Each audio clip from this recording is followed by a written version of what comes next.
পশুর হাটের খবর জানতে এখন যাচ্ছি রাজশাহীতে। সেখানে আছেন আমাদের স্পেশাল করেসপন্ডেন্ট সম সাজু। সাজু, হাটে পশু কেনাবেচা কেমন দেখছেন? দাম নিয়ে কি বলছেন ক্রেতা বিক্রেতারা?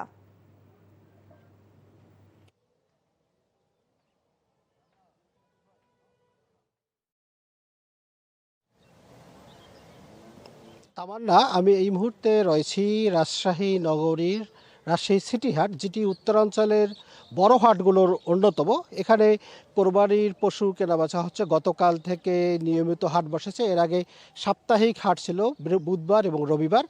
গতকাল বুধবারে এখানে সাপ্তাহিক হাট হয়েছে এবং আজকে থেকে কোরবানির আগ পর্যন্ত প্রতিদিনে এখানে হাট বসার কথা বলেছে হাটের যারা ইজারাদার। তবে এই মুহূর্তে এখানে একটু কম পশু আমরা দেখতে পাচ্ছি, যেহেতু আজকে রাজশাহীতে আকাশ মেঘাচ্ছন্ন, ঝড় বৃষ্টির একটা সম্ভাবনা রয়েছিল, যার জন্য এখন পর্যন্ত আমরা তেমন পশু, যেভাবে এখানে পশু আমদানি হওয়ার কথা সেভাবে হয়নি। তবে এখানে এরই মধ্যে বেশ কিছু পশু এসেছে এবং আমরা ক্রেতা এবং বিক্রেতাদের যারা যে কজন রয়েছে তাদের সাথে একটু কথা বলেছি। তারা বলেছে যে, বিশেষ করে ক্রেতারা, তারা বলছে যে গত বছর যে কোরবানি গরু 1.5 লাখ টাকা দাম চেয়েছিল, সেই গরু এখন চাচ্ছে তারা 1,80,000 টাকা ধরে।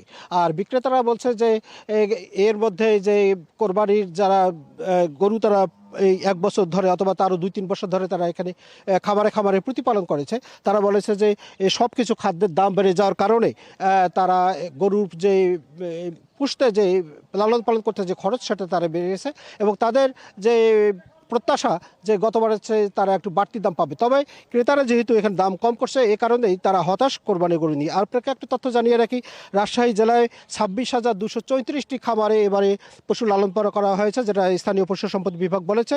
এবং স্থানীয় পশু সম্পদ বিভাগের তথ্য মতে 4,63,000 কোরবানির পশু এখানে প্রস্তুত রয়েছে। যদিও রাজশাহীতে চাহিদা হলো 3,71,000, উদ্বৃত্ত রয়েছে 92,000 পশু। অর্থাৎ রাজশাহী যে জেলার যে চাহিদা, তার চেয়ে প্রায় 1 লাখ পশু এখানে বেশি রয়েছে। এবং সে পশুগুলো আমরা যতটুকু গতকাল থেকে দেখতে পেয়েছি যে রাজশাহীর বাইরে থেকে যারা বিশেষ পাইকারি ব্যবসায়ীরা আসছে, ঢাকা, চট্টগ্রাম থেকে, তারা এখানে এসে এই পশুগুলো কিনে নিয়ে তারা চট্টগ্রাম, ময়মনসিংহ, গাজীপুর, ঢাকা, এইসব এলাকায় তারা বিক্রি করার জন্য নিয়ে যাচ্ছে। তামান্না, জানছিলাম পশুর হাটের খবর।